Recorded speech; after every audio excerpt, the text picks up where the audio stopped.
नमस्कार मित्रों, मैं विकास अरोड़ा इंश्योरेंस गुरुजी यूट्यूब चैनल के बिहाफ पर आपका हार्दिक अभिनंदन करता हूं। दोस्तों, हमारा आज का टॉपिक है लाइफ इंश्योरेंस पॉलिसीज के अंतर्गत टीडीएस से जुड़े नियम। दोस्तों, आगे बढ़ने से पहले हमको ये डिस्कस करना होगा कि लाइफ इंश्योरेंस पॉलिसीज के अंतर्गत जो बेनिफिट्स मिलते हैं उनकी टैक्स फ्री होने की क्या कंडीशन है। दोस्तों, हमने लास्ट वीडियो में आपके साथ डिस्कस किया था कि ऐसी लाइफ इंश्योरेंस पॉलिसीज जो 1 अप्रैल 2012 के बाद ली गई है, यदि उसका रिस्क कवरेज एनुअल प्रीमियम का 10 टाइम्स या उससे अधिक होगा तो उस पॉलिसी के भविष्य में जो बेनिफिट्स मिलेंगे वह टैक्स फ्री होंगे as per the section 10(10)(d). Friends, और जो पॉलिसी 1 अप्रैल 2003 से 31 मार्च 2012 के मध्य ली गई हो, यदि उसका actual risk coverage annual premium का 5 टाइम्स या उससे अधिक होगा तो उन पॉलिसीज से मिलने वाले सारे बेनिफिट्स टैक्स फ्री होंगे। जब सेक्शन 10(10)(d) की कंडीशन के अनुसार लाइफ इंश्योरेंस पॉलिसी से मिलने वाले बेनिफिट्स टैक्स फ्री नहीं होंगे, तब इंश्योरेंस कंपनी को सेक्शन 194(d)(a) के अनुसार बेनिफिट्स रिलीज करने से पहले उस पर टैक्स डिडक्ट करना होगा, अर्थात ऐसी पॉलिसीज पर टीडीएस लगेगा।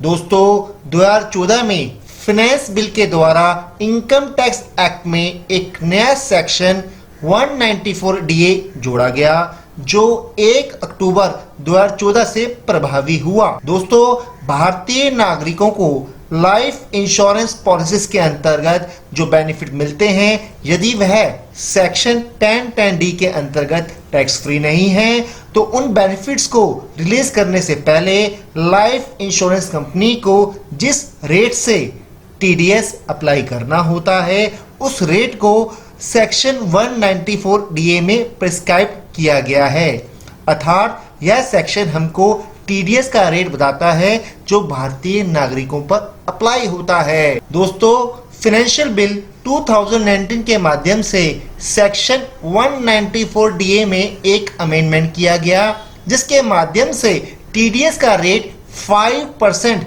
निश्चित किया गया जो कि नेट इनकम पर अप्लाई होगा यदि पैन कार्ड अवेलेबल हो। लॉकडाउन के चलते 13 मई 2020 को एक नोटिफिकेशन के थ्रू टीडीएस का रेट रिड्यूस करते हुए 3.75% निश्चित किया गया वित्तीय वर्ष 2020-21 के लिए यदि पैन कार्ड अवेलेबल हो। जहां पैन कार्ड नहीं होगा या पॉलिसी होल्डर नहीं देंगे वहां टीडीएस का रेट 20% अप्लाई होगा नेट इनकम पर। फ्रेंड्स, अब हम डिस्कस करते हैं कि नेट इनकम से क्या अभिप्राय है। दोस्तों, जो अमाउंट पॉलिसी होल्डर को मिलने वाली है उसमें से उन्होंने प्रीमियम के रूप में जो डिपॉजिट की है, यदि उसको हम डिडक्ट करेंगे तो नेट इनकम कैलकुलेट हो जाएगी।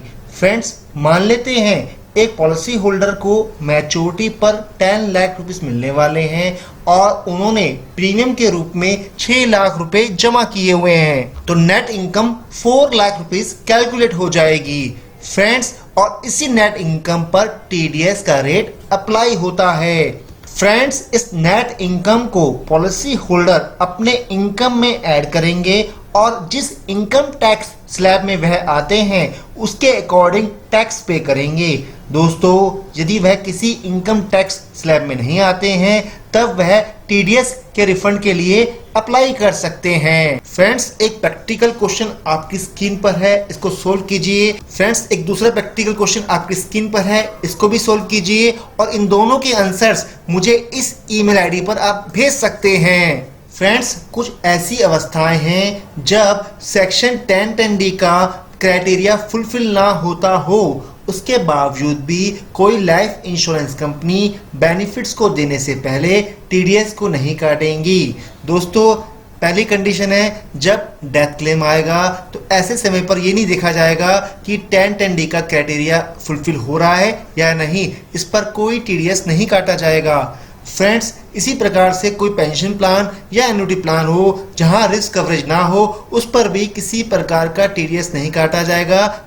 दोस्तों, जब किसी एक लाइफ एश्योर्ड को एक लाइफ इंश्योरेंस कंपनी से एक वित्तीय वर्ष में सभी ऐसी पॉलिसीज जो सेक्शन 1010D का क्राइटेरिया फुलफिल नहीं करती हैं, उन सब की यदि ग्रोस पेमेंट ₹1 लाख से कम हो तब टीडीएस नहीं काटा जाएगा। दोस्तों, यदि आपको आज का वीडियो अच्छा लगा हो तो लाइक करके मुझे मोटिवेट करें ऐसे ही वीडियोस बनाने के लिए। और यदि अभी तक आपने हमारा चैनल सब्सक्राइब नहीं किया तो आज सबसे पहले सब्सक्राइब करें और बेल आइकन प्रेस करना ना भूलें ताकि जब भी नया वीडियो आए आपके पास सबसे पहले नोटिफिकेशन आ जाए। Thank you so much friends.